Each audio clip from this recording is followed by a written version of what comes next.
మా నాన్నగారు రోజు కూలికి పని వెళ్తూ ఉంటారు. మా డాడీ సైకిల్ మెకానిక్, మా అమ్మ హౌస్ వైఫ్. మా నాన్నగారు ఆటో డ్రైవర్.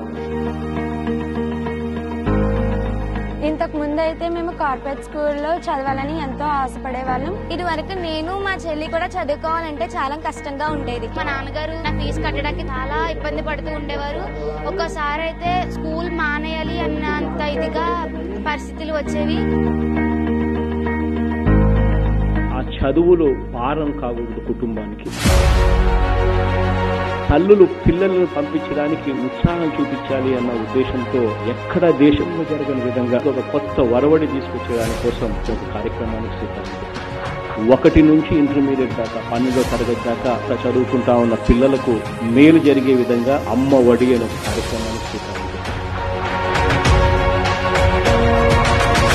జగన్మావయ్య ఎప్పుడైతే పాలనలోకి వచ్చారో ఇప్పుడు నేను మా చెల్లి కూడా ఇంగ్లీష్ మీడియంలో చదువుకుంటున్నాం. గవర్నమెంట్ స్కూల్లో కూడా కార్పొరేట్ స్కూల్ కి ధీటుగా మేము మా చదువుని కొనసాగించగలుగుతున్నాం. ఇంగ్లీష్ మీడియంలో చదువుకుంటున్నాము అంటే దానికి కారణం జగన్మావయ్య మాత్రమే.